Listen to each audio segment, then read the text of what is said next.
Today, we hit the road to visit my friend and permaculture pal, Justin Rhodes, and his family on their homestead.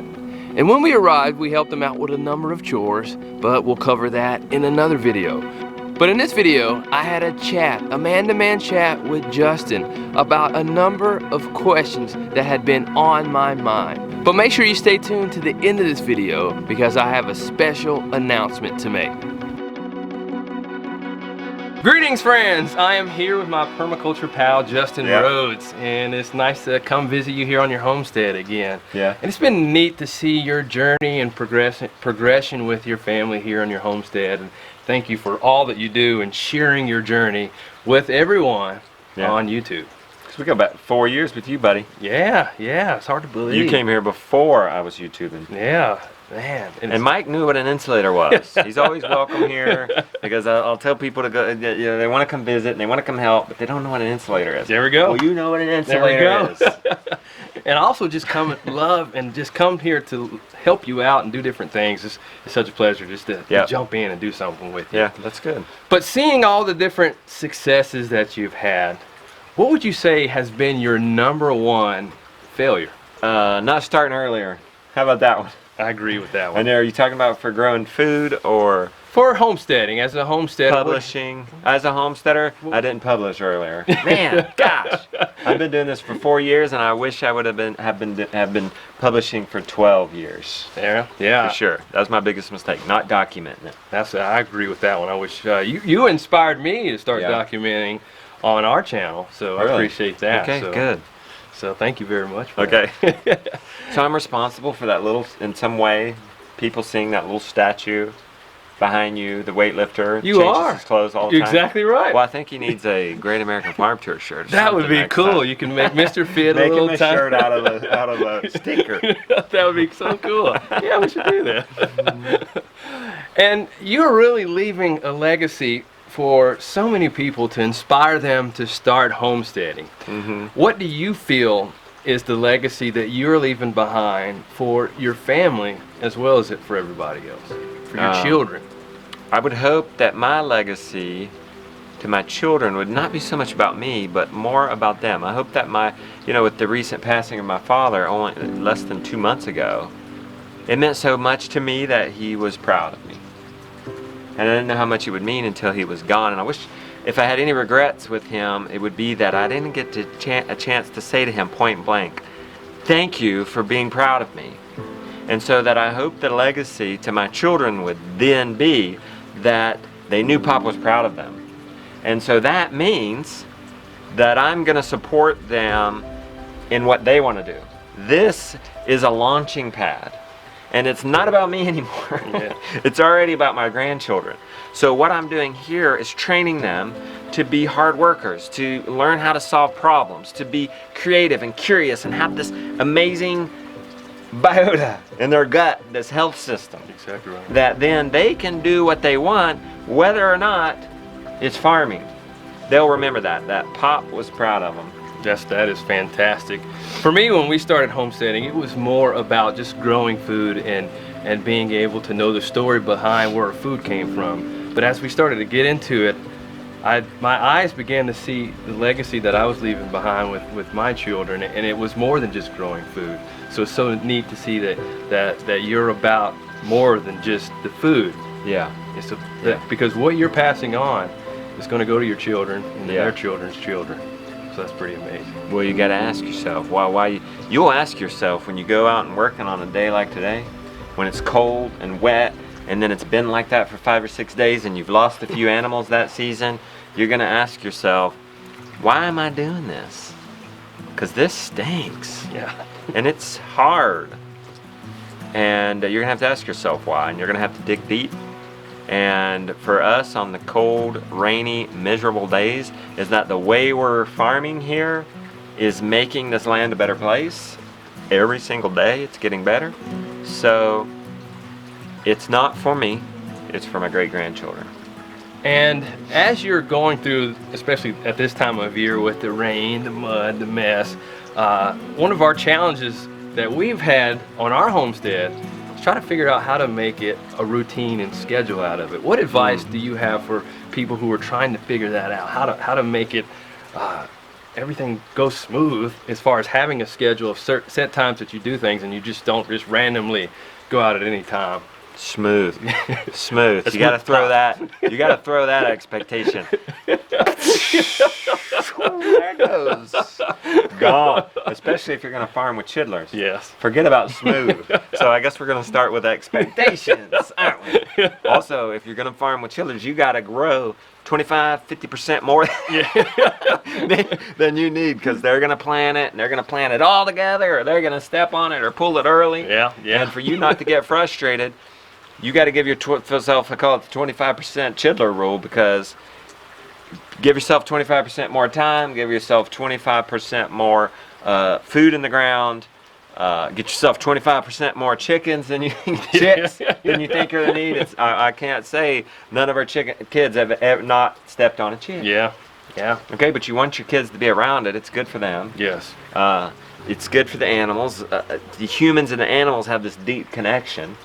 So for scheduling, people always ask me on my vlog, because I'm always, part of my goal and my obstacle to overcome is, hey, we've only got this amount of time. But I've learned that if you give yourself an impossible amount of things to do in a short time, you start to achieve extraordinary things when you give yourself impossible goals. I also block it off. So being very organized and being very respectful of that, taking the winter to rest and slow down, or you're gonna burn out. But say I'll have from 6:30 to 9:30ish, 10, 11 in the spring to go out, spring and summer, to go out and do chores, and then come in, have brunch, eat 2 meals a day instead of 3, and then all that window from 12 to 3, 4, well, that's office work. Yes. And you got to be respectful of that. That means you don't schedule a podcast phone call, somebody wanting to interview you at 9:30 in the morning. No, that's going to have to happen from 3 to 4, because maybe you're going to be done editing the vlog by then. Maybe you're going to be done doing the emails, creating the content.